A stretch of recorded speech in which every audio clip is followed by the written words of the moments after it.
अमीर ननद की गरीब भाभी। रीना एक मध्यम परिवार की लड़की थी, लेकिन उसकी भाभी शिवानी एक बड़े घर की बेटी। शिवानी की शादी अभिषेक से लव मैरिज थी। अरे भाभी, ये कितना अच्छा सूट पहना है आपने। काश ऐसा मैं भी पहन पाती। अरे क्यों नहीं रीना, वैसे भी तुम्हारा और मेरा नाम तो एक ही है, जब मन करे पहन लेना। भाभी, आपको आपके पापा ने कितने अच्छे कपड़े गहने दिए हैं। मैं उनकी इकलौती बेटी जो हूँ। बेटी तो मैं भी इकलौती हूँ, लेकिन क्या करे, पापा है नहीं। पता नहीं कैसे होगी मेरी शादी। तभी वहाँ शिवानी की सास आ जाती है। अरे क्यों नहीं करेगा भाई तेरी शादी धूमधाम से, आखिर जिम्मेदारी है तो उसकी। और वो दिन भी आ जाता है जब रीना की शादी तय हो जाती है। अभिषेक, क्या हुआ? आप इतने परेशान तो कभी नहीं दिखे। कोई बात है तो बताइए मुझे।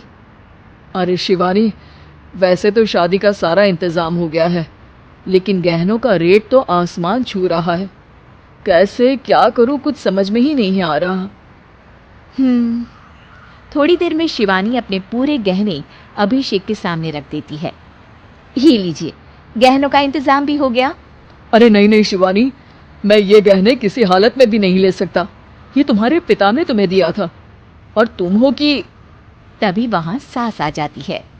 अरे तो क्या हुआ, इसकी तो हो गई ना शादी, अब किसे दिखाने हैं इसने गहने।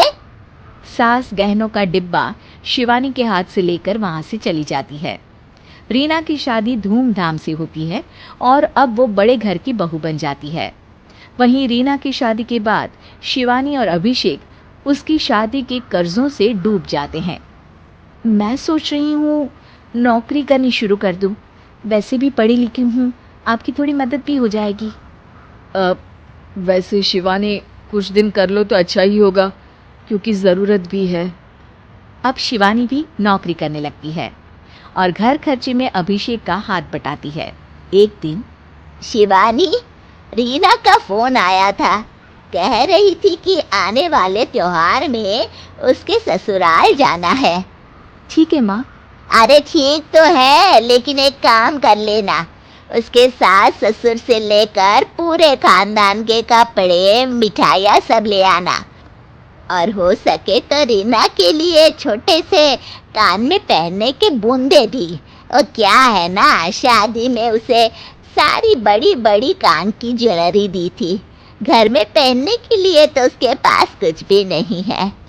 शिवानी सोच में पड़ जाती है कि वो क्या करे, क्योंकि कर्जों और घर के खर्चों के बाद तो पैसे बचते ही नहीं थे। शिवानी फिर अपने पिता को फ़ोन करती है और उनसे पैसे मांगती है। देखो शिवानी, मैंने तुम्हें शादी के वक्त ही मना किया था कि ऐसे घर में शादी करनी ही नहीं चाहिए। अरे अभिषेक को शर्म आनी चाहिए जो ससुराल से पैसे मंगवा रहा है। शिवानी को पिता की बात पर गुस्सा आ जाता है। आप मेरे पिताजी हैं और मैं परेशान थी, इसलिए आपसे मदद की उम्मीद की पापा। अभिषेक को तो पता भी नहीं है कि मैंने आपसे पैसे मांगे हैं। शिवानी सोचती है कि वो अभिषेक से बात करे, लेकिन फिर उसे लगता है कि वो टेंशन ले लेगा। तभी शिवानी की नज़र हाथ के कंगन पर पड़ती है, सीधे बाजार जाती है और उसे बेचकर ननद के घर ले जाने का सारा सामान लेकर आती है और सास के सामने रख देती है। हाँ ठीक है, लेकिन फल थोड़े और अच्छी क्वालिटी के होने चाहिए थे। शिवानी कुछ नहीं कहती, वहां से चली जाती है। एक दिन शिवानी, रीना का फोन आया था, बहुत रो रही थी। क्यों माँ, क्या हुआ? सब ठीक तो है ना उसके ससुराल में? अरे तूने तो उसकी नाक ही कटवा दी। अब मैंने क्या कर दिया माँ? कह रही थी कि बड़े घर की बहू है भाभी, जो कपड़े दिए वो ब्रांडेड भी नहीं थे। तू तो जानती है ना उन लोगों का पहनावा कितना अच्छा है। तू तो मेरी बेटी का भला कभी सोचती नहीं। हाय भगवान, अरे बड़े घर की बहू है, इसी बात की जलन है ना तुझे, लेकिन याद रख, मेरी बेटी का सोचने के लिए भगवान है, तुम लोग कभी उसका बुरा नहीं कर पाओगे। अब शिवानी के मन में सवाल था कि क्या ईश्वर सिर्फ रीना के साथ है, उसके साथ नहीं। लेकिन उसे सुकून था कि वो अभिषेक के साथ उसकी जिम्मेदारियों को निभाने में बराबरी की हकदार है। शिवानी वहां से चली जाती है। वो सास से कुछ नहीं कहती, क्योंकि अमीर घर की बहू बनकर रीना को भले ही सुकून ना हो, लेकिन गरीब घर की बहू बनकर शिवानी खुश है। क्योंकि खुशी पैसों से नहीं, परिस्थितियों पर निर्भर करती है।